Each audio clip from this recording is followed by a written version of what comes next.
That's exactly our show, man. Like all of our best material is before I hit the record button. All of it. So everything that everybody else sees afterwards is just like the makeup. They missed the poop juice. They miss the poop juice. Yeah, exactly. When you have a good setup to a poop juice, you have to have it. But nope, not us. I was late to the party. So That was for us only. that was for us. So on that note, welcome back to Not a Strong Start, a podcast by filmmakers who talk movies, TV, and poop juice. I'm your host. We're going streaking. I am not your host. He's on fire. Yeah, he is. And I'm threesome. Because Kevin loves his threesomes. I do. So There's three of us here, and we're gonna yes, get down and dirty. We need a get safe down word. to What's our we safe do need word? Oh, banana Poop hammock. juice. Poop ju- That actually sounds like a go word to me. You know what? Go and stop word. They're both the same thing to me. There you go. So in this week's episode, we're going to talk about directors that had the best win streaks. Not going streaking as in they're going nude, but ones that had three solid movies in a row. ooh, okay, I'm gonna have to change what I have here then, because I went with the other one. Exactly. Best director nudity. Yeah. Best director nudity. Eli Roth, we're looking at you. But we're looking at three successful movies, and we're going to go ahead and describe what that means to us. But first, we're going to hit you with the current event. All right, so it was recently announced that instead of a new season, a season 4 of The Mandalorian, they're gonna actually do a movie, The Mandalorian and Grogu.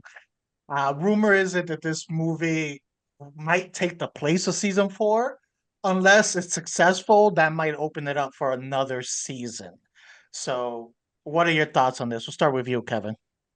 I just think just one more movie should do it. I mean, the seasons I feel like it kind of peaked on two. Um, and you always quit while you're ahead. So I think just one movie should be good. I'd watch that. What about you, Dan? I have an issue when shows do a movie and they go back to doing a show because now the movie doesn't feel like a movie. It just feels like an extended long episode. You know what I mean? So if they go to a movie route, which I agree with Kevin, that's what they should do. I don't want to see them go back to season 4. The last season, it wasn't that good, man. Like I started seeing, the little issues that they had with it, and it's like we need to move on. Like what you said, Kevin, season 2 peaked, but once you go a movie, you don't go back, dude. Come on, you don't go back. I don't want to see it. And I agree that I felt by season 3 the show was losing steam, Mm-hmm. and it was starting the quality was starting to be more like Book of Boba Fett. That type of quality is kind of what we were seeing with season 3. So Yeah. I'm ready. I'm ready for this to end. So if they can bookend it with a movie, with a quality movie, even if it is successful, I think they should just leave it at that and kind of go forward. How much more story can you tell about these two characters? And it has to be these two characters because Grogu is what brings the people, to be Mhm. honest. That was part of the explosion of it. So how much more of the story can you do without interfering with the storylines or the timeline they already have created? Because that's the thing. When you're doing all this pre stuff, you have to be careful how you interweave it into it so it doesn't create clashes with some of the storylines they've already put out there.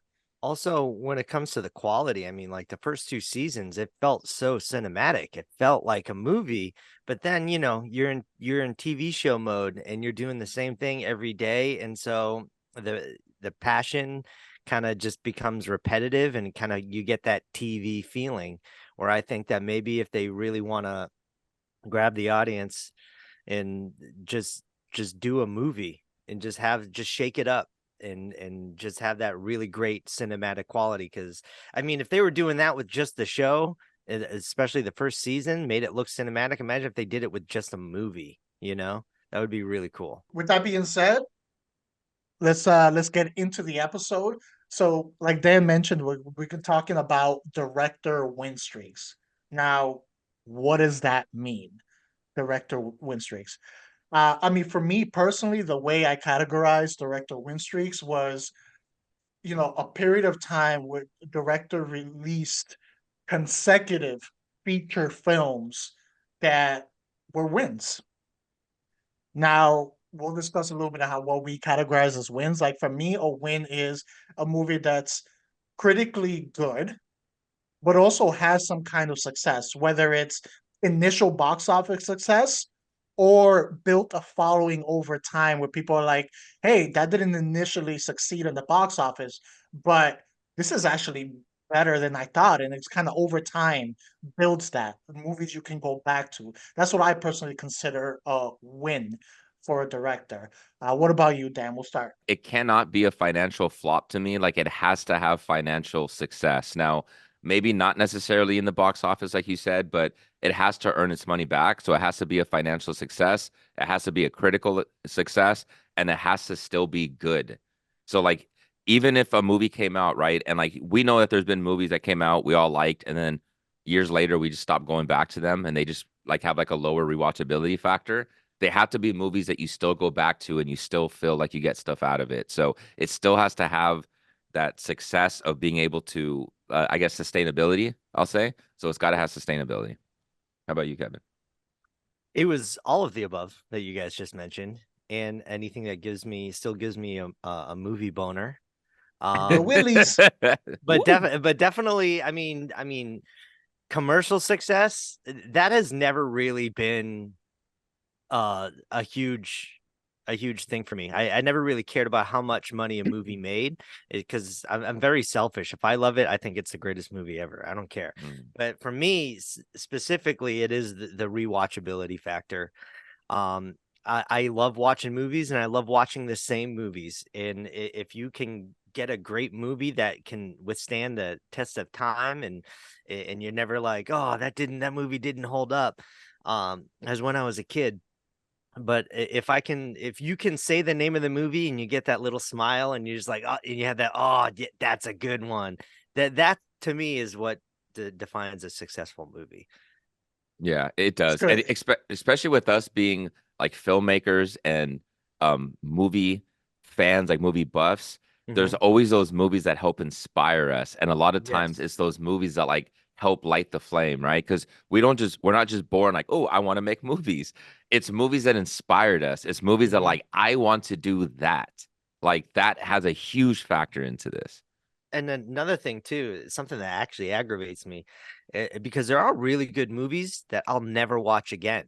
Hmm. And like, oh, that was a great film, but like, I don't think I can sit through that again. That doesn't really do it for me, even though I'll admit it would be a great film. It's just a rewatchability is so much for me because Dan, like you're saying, inspired so much of this stuff that we do is we kind of make for us and we Hmm. want to watch them over and over again and just like you want to partake in that artistry where it's not something that somebody's only going to see one time. You want somebody like, hey, look at this, isn't that cool? Like, you know, I love that aspect of it. And I agree, and I'll add definitely the sticking power of what you actually saw, because there'll be movies that might get mentioned, and I remember that I did enjoy that movie, but a lot of details are lost. I'm like, I do remember, but I can't tell you why I enjoyed it, but I remember that I did enjoy it. It's not those movies. It's the movies that it can be you maybe you haven't seen it in 10 years and someone brings it up and you're still remembering the scenes, the moments and Yeah. stuff, no matter how long it's been. It's like, oh man, I gotta go back to that. It's been like 10 years. Like I want Mm-hmm. to go back to that. So Mm-hmm. that aspect too, that sticking power that it has in its content. And It, especially when yeah. you do go back to it and it still holds up, that's like the best feeling ever. It is, man, because like there's wins and then there's like dominant wins. And that's why I Yeah. really wanted to focus on the dominant wins, the ones where it's like, yes, okay, that movie freaking rocks. And like I'll wear t-shirts about that movie. Like When was the stuff like last that. time you saw a movie that you loved like years and years ago and you watched it again and you're like, dude, this does not hold up. What was I thinking? Mine was Billy Madison. So It I didn't hold love the up. Adam Sandler movies Dang. growing up. I Yeah. still think Happy Gilmore is his best movie ever. But I was watching, I loved Billy Madison growing up. And I was watching it again recently within the year. And I kept on going, man, he is so obnoxious.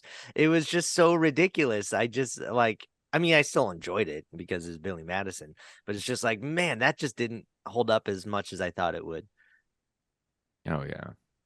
Yeah, I can't think of any on top of my head, but I know we've had discussions Yeah. on some of our episodes of movies that we've gone back to, and it just be like, ah, I should have left that in my childhood. Yeah. Yeah. Just stuck with the nostalgia memory Yep. Yeah, instead of man. going There was back. one that I mentioned, Jose. I forgot what movie I said. There was one that I was like, I was such like a fan of it, and I was convinced I was gonna like it, and then I still loved it, and then when I watched it, I was like, oh man, no, that's rough. Or when Like, you love a movie so much and you try to get your friend to watch it and they're just oh, like so bored and they're just like, this is straight awful. I mean, face. that's every movie I watch with Yeah. Augustino, but but he has that too. He'll like, I want to, he'll watch me watch the movie to make sure I'm enjoying it. I'm like, dude, no. That's what you're watching, Yeah. and he's just staring at you the whole time, Yep. like a happy dog. You move a little bit, and he's like, "Well, You're no, like, I was just stretching. I was just just poop stretching." Like juice, that just Put was your poop juice. put your phone down. Put your phone down. You give me on your phone the whole time. You're missing the best part. No, I'm not. Yeah. There is My no phone best is the part. best part. My phone is the best part right Yeah. now. now, before we get into these actual streaks and the directors, it's stuff for the audience, those listening, to set the criteria. So it has to be at least three consecutive feature films, movies. So in anything below, so if they had two good ones and then a mediocre one and then a good one, that doesn't count. It has to be three in a row. We're not counting any in between if they did like a music video or a documentary or a TV show. That doesn't interfere with the consecutive ones. We're just looking strictly at feature films. So that's the criteria that we kind of based our list off of. Mhm. Anything you guys want to add based off of the criteria? No, I would say that that criteria actually bumped a lot of directors off my list. I think that, Yes. it's Yes. crazy how much you would think that, like Spielberg, for example. I love Spielberg movies, but I was looking through and trying to find three consecutive movies where they were all a hit. It's like, oh man. But that also goes into his artistry. It's just like one couple for the audience, one for me. So like I respect that in the same realm, but I just thought he definitely would have been on that list, but he was not. I agree. This ended up being harder than I thought because it'll be like banger, banger, Mhm. damn it. What I'll was pick that? another one. Banger, banger. Yeah. Man, another one. Yes, Like, man. Especially when you look at some of the great directors and they had those two back-to-back movies that were like amazing. And then you Hmm. see before and you see the after, and it was just like, ugh, damn it. Like that three consecutive, man. Hard. well, let's get into those that did it. The ones that build movie dynasties throughout their career.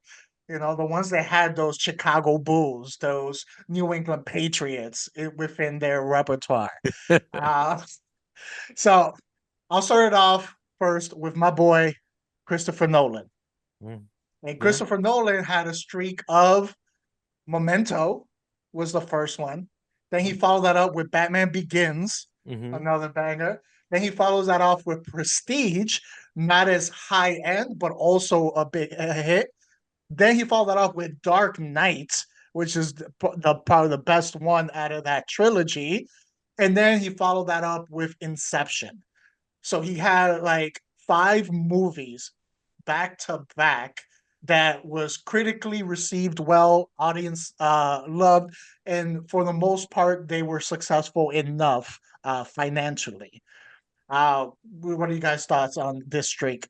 Dude, I, Start with I you, I Kevin. recently rewatched The Prestige just the past couple of months, and I'm like, it's still just such a good movie. mhm. You know what I mean? Like when you're like, it's not as high end. I think it is. I thought it was. I mean, taking something that's not a well known franchise or anything like that, and just making a really good movie with good actors. I love that movie, but And by high end, I meant that it wasn't set up as a major blockbuster, especially being sandwiched in between two Batman movies, and then mhm. Inception was a big blockbuster afterwards. That's what I meant by not high end.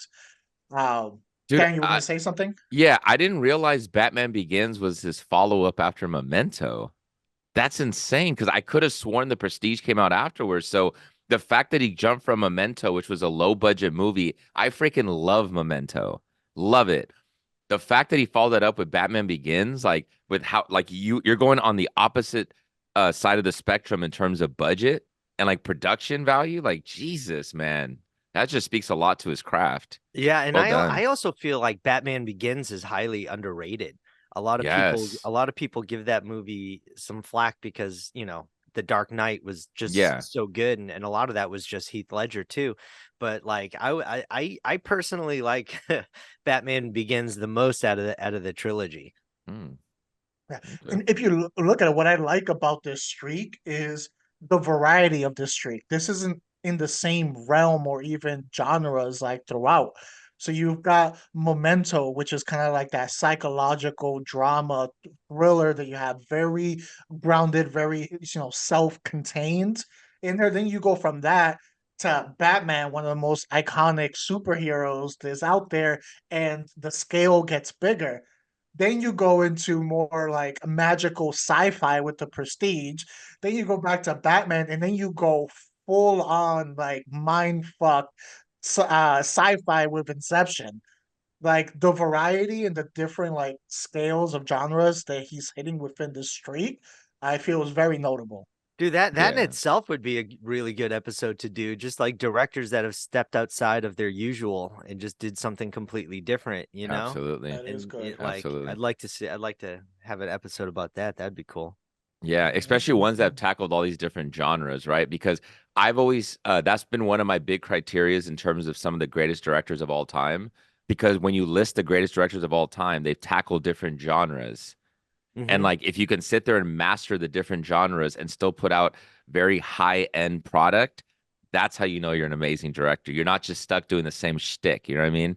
Or Um, like directors who are just like their personality doesn't match the genre that they do, like Wes Craven, mhm. like I heard he was like the nicest guy. He didn't want to make horror Yes. movies, but he just made Yeah. them so good. Yeah, you're just so damn good at what you do. So I it's Yeah. appreciate natural it. talent. You make Yeah. those movies you don't want to Yeah. do. You Yeah. kill those girls. That's how you say he's so nice because all of his dark inhibitions come out on screen. Yeah. All of his anger comes out, and it's like that's how he's still be able to maintain that he's still a nice Yeah.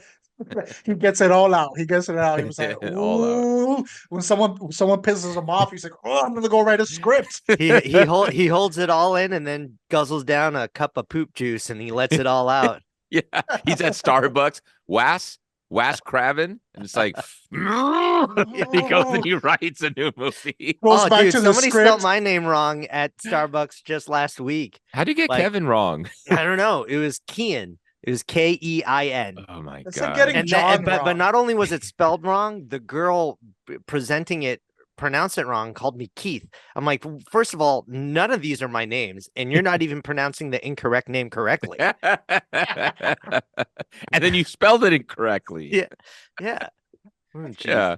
If you I guys just ever get if you guys ever get somebody that says your name wrong, what is it usually? I always get David. I'm like David and Dad, come on. I remember getting telemarketers, back in the day when we all had landlines and you're getting telemarketer calls, they would always because my last name is Lyons, they would always be like, "Is this Mr. Leones?" I'm like, how do you like how dumb are you? It does sound fancy though. Leones. Yeah, you sound like a little Italian or something. well enough. So my actual name doesn't get mispronounced that much because it is so common. But what will happen sometimes is I'll just get called some other generic Hispanic name. So it'll be George like Carlos. Carlos. Dude, change your name right now. Carlos on fire.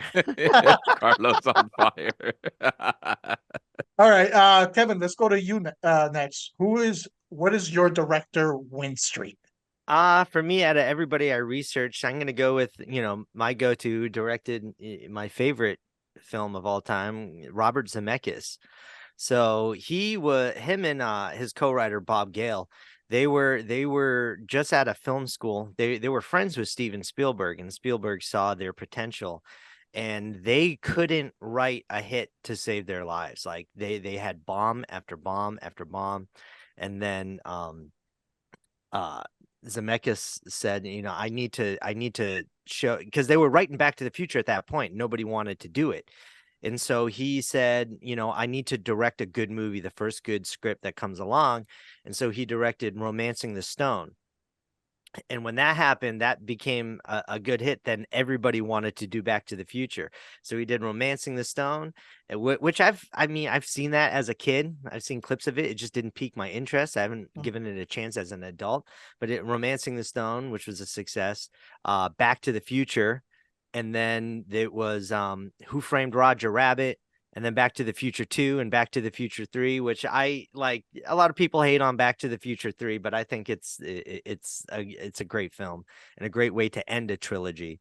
But he had all those hits right in a row, and like he's went on to do other movies. But after Back to the Future 3, I think he had some other movies I looked at, I'm like, I've never even heard of them. But yeah, that's my streak right there.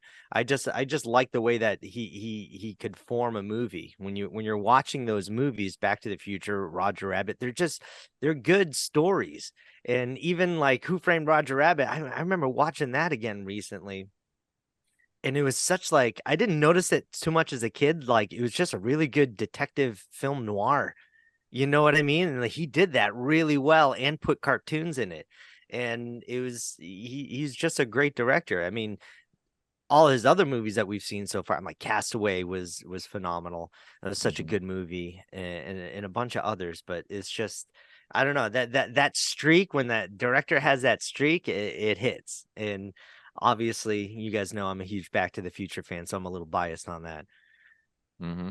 And that is a good streak. And those are, especially with the Back to the Future and Who Framed Roger Rabbits, the longevity of these films and the cross-generational following that these films have built, that even generations born after these movies are done, they know the references to these Mhm. characters, to these worlds, especially with Back to the Future, where you have straight conventions straight dedicated just to that movie franchise. So like that is longevity right there. I mean, that movie is so good that they filmed that on the Universal backlot, Hill Valley, that town square, and they would always use that for so many movies. But after Back to the Future, like we gotta change up the set back here because everybody's just gonna say that's Hill Valley no matter what they do. It's just so iconic. You know what's funny is that I just started watching that show Ted, and the very first episode they filmed it right there, and you could tell right away Back to the Future, Hill Valley. Mhm. Like you automatically see it. But the great thing about I love Back to the Future as well. That's one of my favorite franchises of all time. Mhm. And Back to the Future 1 is what's funny when you said is that they kept writing bombs after bombs. Back to the Future Part 1 is basically the quintessential like perfect screenplay. So they Mhm. teach you that in film school as a screenwriter is that's the movie on beat to the minute is exactly how you do proper pacing and beat to a movie script. But yeah, Perfect. for movie script. But isn't it kind of funny though that they didn't really have an arc for Michael J. Fox's Hmm. Marty McFly until Hmm. they did the rest of the series.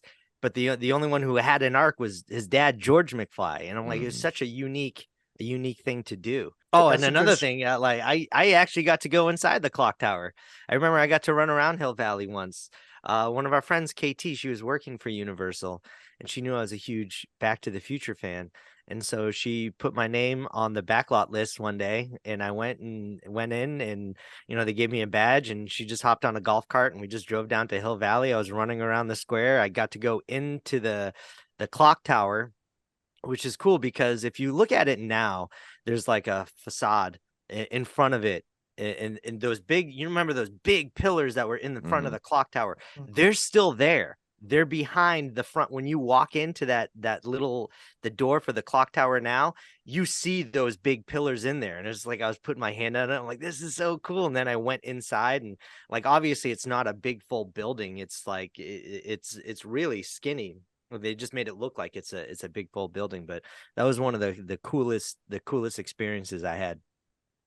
Plus, we've also gotten to sit in the car, and then we've gone multiple times to the mall that Yep. it was by where Dan used to live. And I So ironically, it's so funny because that mall is like dead now. There's like nobody in there, but in the movie, the opening of that mall is what killed all the businesses in Hill Valley. And now that mall is actually like closing down because they don't have Thanks, Jeff anything in there. Bezos.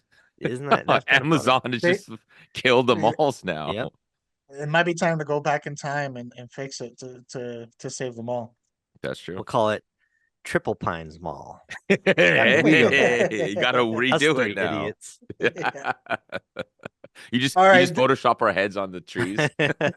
So stupid. Dan, what's your streak? All right. So what's funny though is that we're all picking right out of the gate, we're all picking our favorite directors. Like Mhm. it's not a surprise. There's a reason why we keep talking about these directors all the damn time on the podcast. So who did I go with? Quentin Tarantino. You know I'm gonna go Quentin Yeah, I knew Yep. Tarantino that. with it. You know it. So not only did this guy start off with Reservoir Dogs, which was one of the greatest independent of independent low budget films that just skyrocketed this dude's career. He followed that up with Pulp Fiction, which is one of my favorite movies of all time. And then what's funny is so when I was going through with him, Jackie Brown was one that I didn't necessarily love when I first watched it. As I've gotten older and I've gone back to it, I've developed an appreciation for Jackie Brown and I freaking love it. There's so many good things with that. And then right after that, he followed that up with Kill Bill Volume 1. So his second movie that he ever did, he had already it won he already won an Oscar for Best Original Screenplay, but it was already nominated for Best Director and Best Picture. So this guy had the critical success of the movies that he did. All four of those movies completely blew out the budget that he had for it. So it was a commercial success. Obviously, they were critical success, but that four lead up, like the way that you mentioned, Jose, about Nolan, where they first come out of the gate with that first lineup, that's how you know it's a great introduction to a director. But man, Quentin Tarantino came right out of the gate, establishing who the hell he was. Loved Dude, it. that again would be another cool episode too. It's just like in small indie movies that just blew up. And just Yes. like that's a great episode too. Yeah, man. It's funny because I had Tarantino on my list too, but I'm like, I'm not gonna start with that because I know Dan's gonna hit Tarantino. Yeah. Yep. So, so that's cool. But I actually had a different streak of his. I didn't have that as a streak. So I had you had Inglorious Glorious. Bastards in Django. 2009, followed by Django Unchained, followed by The Hateful Eight, and then ending with Once Upon a Time in Hollywood, Hmm. which was really good movie too. So that's a double streak for That Once Tarantino. Upon a Time in Hmm. Hollywood, like I I love that keep going movie. back to that Me movie. too. I don't know why, like it because he has all these great films. That Yes. is like my favorite of his. That's the one I think I've watched the most. And I think I've seen it the most times. Dude, I just watched it again last week, and here's my only thing with Once Upon a Time in Hollywood was I skipped a scene at Spawn Ranch. If you were just to cut that scene out of the movie, it for some reason it's even way better to me because then it doesn't feel as long. And like it's not that the Spawn Ranch scene is bad or anything like that. It's good. It's just it's like it's too long of a gap without Leo. Like, you know Mhm. what I'm saying? And it's like that he is so freaking phenomenal in it. Obviously, Oh Brad yeah, Pitt's great yeah, in it, dude. but like He's it's just it. I love that movie, man. I that go back to it's it. so great. Yeah. You can I could just watch those two together as those characters for like an entire trilogy. Hmm. I could watch Hmm. those characters, and Yeah. I mean, I'll disagree with you a little bit. I think that is one of my favorite scenes in the Mm. movie, is because it's all like this big, almost like a misdirect. You thought it was going to be a horror scene, the way Hmm. that he built the tension in that, and it wasn't. It was just an old guy trying to get laid. Like, you know what I mean? Yeah. Like that. I really that my favorite Tarantino film.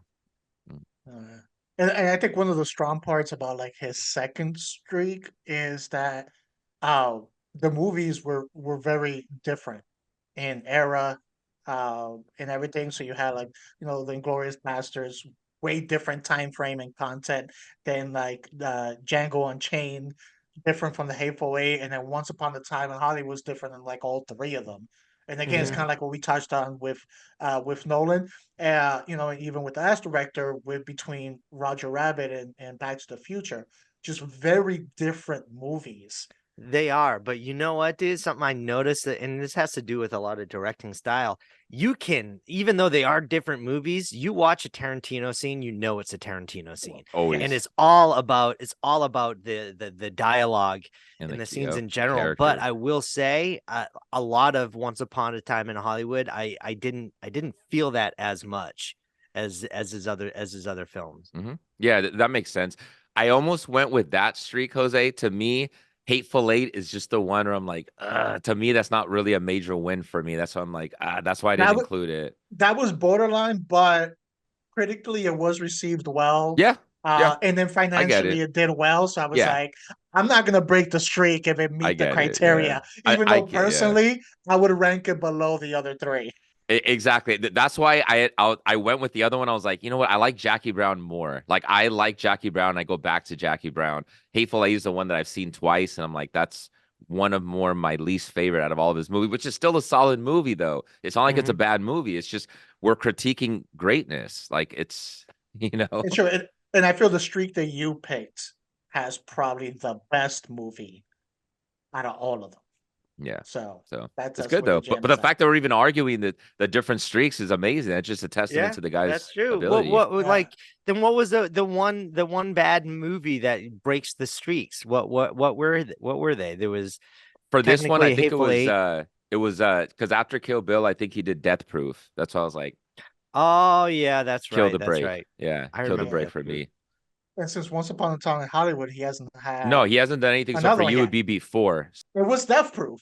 So Yeah. pretty So much. one movie stopped both of our streaks of being one long ass fucking streak. Yeah. That's crazy. Oh wait, But no. I don't remember hating So Death you Proof. Yeah, it's wait. still So not a bad movie. It's just I saw it again the other day, like last year. you're I straight. saw it again the So other last year. Yeah. wait, so wait that the Kill Bill at the end of your streak.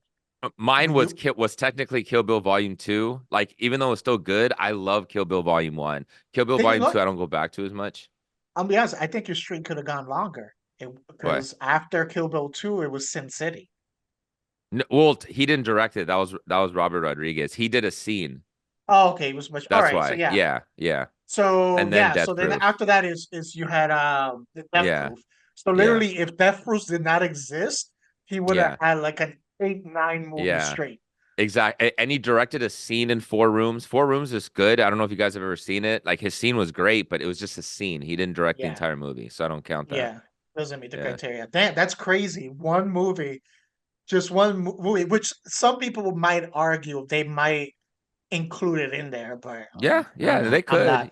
I'm Yeah, not. I'm not just because it's not critical. Like from the fan base, the majority of Tarantino fans don't say that that's their top three or top four movie. That's why I wouldn't consider it a win. But it's still not a bad movie, like what Kevin said. Still decent. I mean, it's That's just true. the guy has so many great movies. All right, so for my next one, I'm gonna go with another director. They had an extended streak. They had I don't know, I think it was like a 6, maybe 7 movie streak. And I'm gonna go with James Cameron, Okay. starting with the Terminator in '84. Then from Terminator, he went to Alien Mm-hmm. in '86. Then he went to The Abyss in Mm-hmm. '89. Then he followed that with T2, Was still T2 one of good? my Was that good? Do you guys consider that good? um. No, I mean, some yeah, people it like doesn't hold it. up. Yeah, I don't know if that's a win, but like, okay, well, we'll count it. We'll count it, Jose. Yeah, that's the one that I'm pushing a little bit. Uh, That's your then he, Time hateful eight. travel. yeah, then he followed that with True Lies. I love me some True Then, Yeah. Lies. then he followed that with Titanic. Mm. And then the next one, technically by the criteria, it meets because it was consecutive. It was his next feature film, Mhm. but I was a little iffy because it was such a It long counts. length of time in between. But then you had Avatar in 2009. That Mm-hmm. counts. So technically, he had a streak of 7 straight like hits. Dang. And Avatar 2, that was still a hit. But he didn't have movies in between. He had movies in between Mm-mm, Avatar 1 and Avatar 2, right? mm-mm, mm-mm. He didn't direct it. He just He's took a long only he was break. only concentrating on Yeah. Avatar for the rest of his So Okay, life. technically that's 8, I guess. If that's you're as 8. That's a streak starting in '84 all the way up to what 2022. hmm And what's funny is that Dang. it was almost instead of Aliens, remember he was on Piranhas 2 and got fired from Piranhas 2.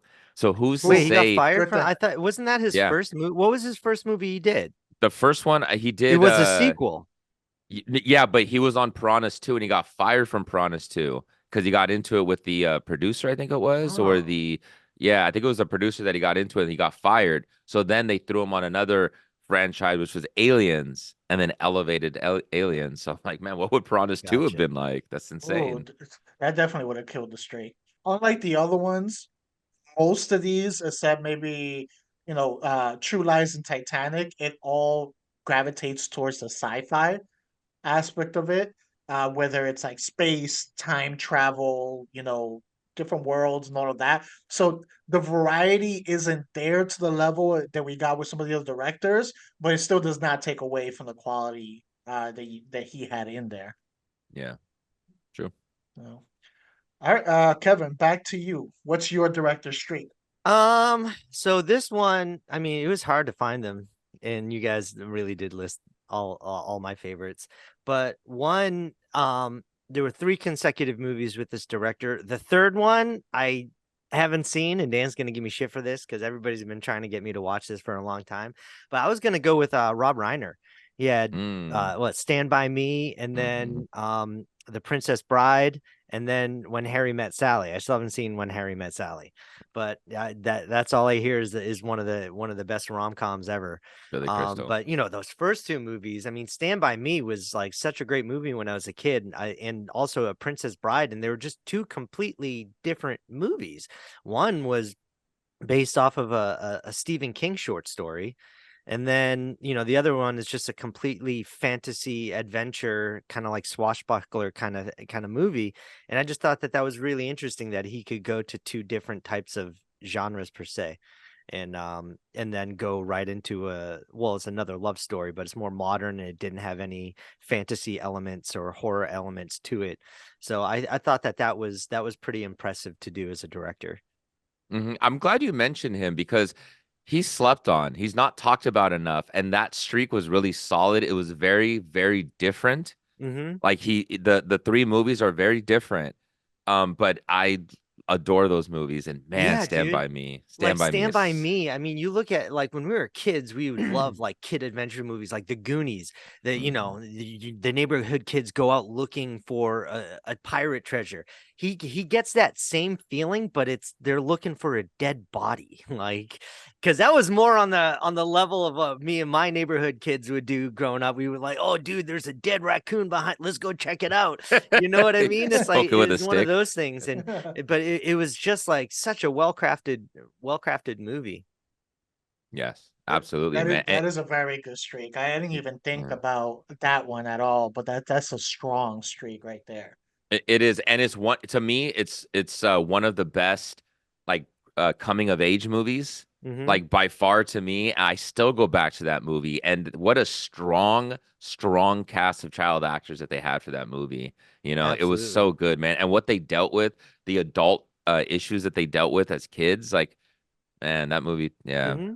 And then loved going it. into The Princess Bride, I mean, like that in itself, it's just a classic, and it's so cool Mhm. how he kind of not really breaks the fourth wall, but I mean it's a story that a kid's reading with his grandpa because he's sick, and then it's going back and forth. It's just such a good film, and so many quotable lines from that. I mean, you know what I mean? Oh, I was just talking about that movie the other day with Augustino. We were talking about wrestlers that went into film.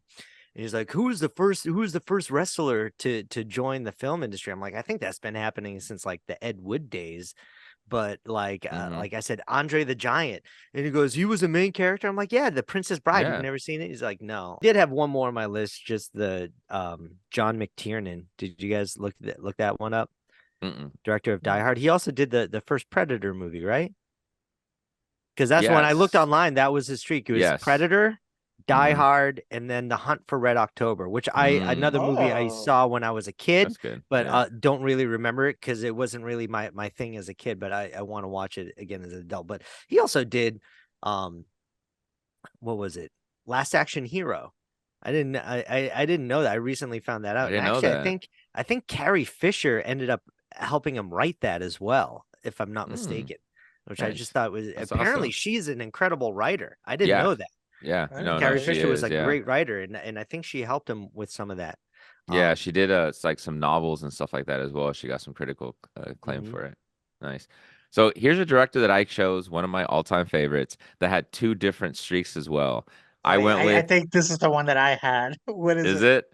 I went with Stanley Kubrick. Yep. Yep. Yep. That's the So one. my favorite one, well, I mean, there's two of them, but like it's really close. So I went with The Shining, Full Metal Jacket, Eyes Wide Shut. The other one is Doctor Strangelove, 2001: A Space Odyssey, and A Clockwork Orange. Yeah, So it's like, Yep. and the I've difference seen between most of them, those. yeah, it's just Barry Lyndon is the only one right in Yeah, we're between recording right now. those two streaks. Uh, again, it's like that Death Proof movie. You have one movie right in between that didn't really get the critical acclaim, but man, like, do you go with the greatest, in my opinion, the greatest horror movie of all time with The Shining, Full Metal Jacket, which is one of the greatest war movies, and then Hmm. Eyes Wide Shut, which is still an amazing, amazing movie that I love going back to. Or you go Doctor Strange, you go to 2001: Space Odyssey that revolutionized sci-fi movies, and he Which I still haven't invented. seen. I need to watch Oh, that you one. you need to watch it, Yeah. man. And then A Clockwork Orange, which I I've seen that. freaking love that movie. I Did I hear that love they're A remaking Clockwork that? Orange. Are they remaking that? God, please tell me that they're not. I Please don't tell me know. that they're not. I hope that they're not, They man. remake everything. Yeah. Which you We know what? You know what's funny? I used to be so against remakes. No, no, don't. Now I'm just like, bring it on. I don't care. Go remake Back to the Future. I don't give a fuck. Just go do it. I'm still gonna Really? watch it. I'm gonna Dude, hate Back on to the it, but like, Future was the one that you always said that's the one that I never want to see remade. I would love to see a Back to the Future remake because it's never I can gonna happen separate. because Yeah. the filmmakers have it lined up that way. They own the rights and they'll never turn it out. But like, I've gotten to this point where it's just like they're gonna do it, and there's nothing that you can do. I kind of and I like watching garbage. I like watching a good train wreck. what Um, if what if they go back to remake it and then the original disappears? oh my God. That see, I mean, does it disappear from our memory? Yes. Or just Never all as soon as existed. they remake a movie, all digital and physical forms of that movie are cease Disappear to and exist. never existed. It takes over. Man, that I mean, I technically wouldn't give a shit because we wouldn't know. You wouldn't know. Like, how are you gonna Yeah. know? You just end up with like years of like the Mandela effect. Like I could have sworn it was Yeah. Michael J. Fox that was in this movie. Jose, how many movies Have you have guys already ever done that we don't experienced the know? Mandela effect? Yeah. Huh? Yeah, Have like you guys the ever whole actually Bearstein, experienced the the whole Mandela? Bearstein Bears thing, right? Like Yeah. that's legit. The I was like, what Fruit of the the hell? Loom thing. I'm still Mine convinced. Yeah. Mine wasn't any of those. It was one that I actually experienced. Like it was crazy. Do you guys remember Charles Grodin? He played the dad in the Beethoven movies. Yes. Yep. Yeah. And he was Okay, in so this Clifford. was I don't know. This must have been 2013 or 2014. I remember seeing on the news that he died. That Mm. I'm like, oh man, he died. I remember watching. I remember seeing a news story on it. I remember calling my brother and like, hey, Paul, Charles Grodin died. You remember that? You remember like there was a bunch of movies that we would watch with him in it, and remember that memory. So it was so clear. And then I think I don't know, 2018 or 2019 or 2020, one of those years. I remember scrolling through Instagram. It's just like Charles Grodin celebrates his like 87th birthday. And I'm just like, wait, what? I thought he died. Like No, it you wasn't just died like, eight oh, I years thought he ago. died. I have specific memories of calling my brother that he died and seeing a news story on there. And then I went searching all over the internet and I only found one mention of somebody else thinking that he died.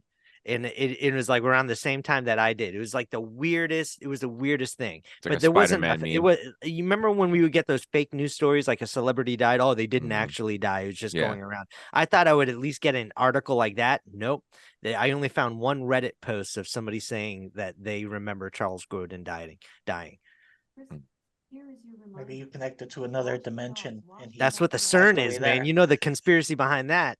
Well, in 2012, they turned on the huge CERN collider thing, and ever since then, that's like it merged universes.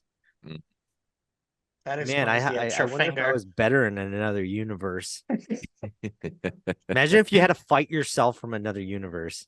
Oh my God! But like, does he work out and stuff? I don't know, that's what Like, I'm wondering. Yeah. I'm like, and does he wear his man, hat forward? It's like, what if damn, you I'm the did. worst version out of all of them? Like, I'm gonna be honest. I'm probably am. I'm probably the worst version of the rest of them. They're probably a little more successful. And it's like, oh, that's good for you. One's a singer, like one's a musician. Like it's like different art stuff that mm-hmm, they do. mm-hmm. One's a painter. I'm just a I saw a podcaster. funny meme online. It was like, imagine you're just in bed, all of a sudden you see a ghastly apparition of what looks like a more successful version of yourself, and then the Green Reaper Judging going, you. "This is what your life will be like," and it's like, "Oh man!" And then they just disappear. It's like, "Whoa, what the fuck?" Fuck that guy. Yeah. Okay, I'll change. What the Yeah. fuck? Fuck you, Kevin. I know, That's all man. he said. I'm still making it work, I guess. I'm okay. And just in the like I think so. Totino's, like a plate of cold Totino's next to your bed, Just crumbs everywhere, laundry everywhere. all over your I'm not beard and complaining. shirt. As I'm scratching, as I'm picking the lint out of my overgrown belly button. Poop juice. Mouthful of Totino's poop juice. Oh, Wait, what is I'm okay. I'm okay. What's wrong with me? I think before we close out here, just because have to mention some of these, a couple of honorable mentions that we didn't talk about is Scorsese did have a little streak with Gangs in New York, The Aviator, and The Departed. So we got to give him respect. Another one was Fincher, who had Seven, had The Game, and then had Fight Club. Overall, although the reason I didn't throw that out their way is because The Game, the rewatchability aspect isn't there, but on that first viewing, it was so good. Yeah. But just as an honorable mention. It did. So here's one. I know you guys said you guys didn't have it, but I still had Spielberg as one because I saw Raiders of the Lost Ark, E.T., Indiana Jones, Temple of Doom, Color Purple, Empire of the Sun, and Indiana Jones and the Last Crusade. Those So are like consecutive? those were consecutive when I looked at his list of directors. So to me, it's like that's a streak of 6, and the Color Purple is fantastic, man. A lot of people forget that he directed that movie. You see, I haven't seen that one. That might be That one's what broke it up amazing, for me I dude. have because I not was I like, have I didn't not know. seen that one That one's either. amazing, and Empire of the Sun was great because it had a young Although, Christian did you see Bale. He that? was a kid actor in that one. Did you see that video of what's that, Elizabeth Banks? She was at some award show and she was calling out Steven Spielberg for never for never having a strong female lead for his movies, making a Yeah, he big said a Color movie with, Purple. and then she's like, Steven Spielberg, who has Oh, not done a female-led movie, and then there was pause, and then somebody from the audience just screamed out, "The Color Purple!" And she goes, "Oh yeah, that movie, whatever." Like, I love it that's when what they I'm get saying. embarrassed on the Everybody spot. forgets. Yeah, everybody forgets that he directed that, but it's a fantastic movie. The original. I haven't seen the remake, but fantastic movie, man. That one's a definite watch for our listeners.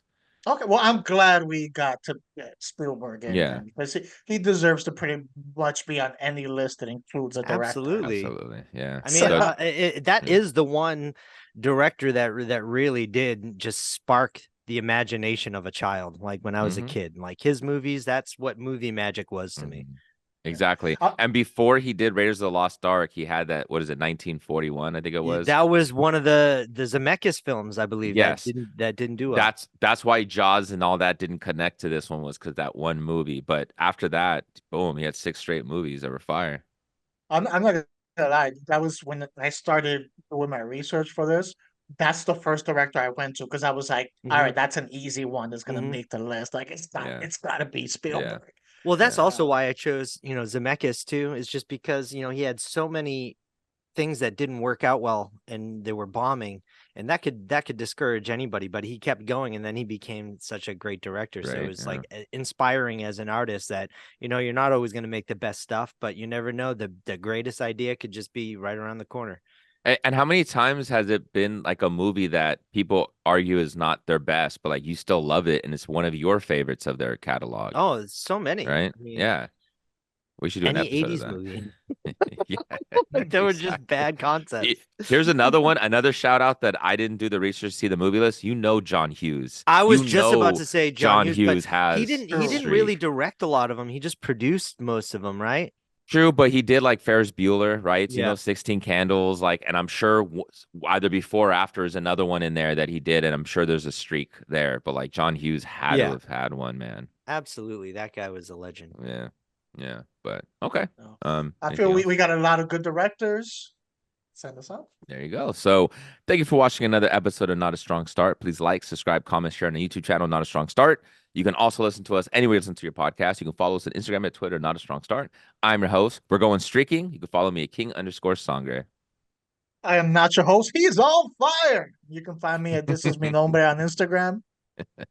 And I am Threesome, Kevin Lyons, at Twin Pines Video. And you can also find me and Augustino doing our movie reviews at The Movie Stash. And soon to be Three Pines Video.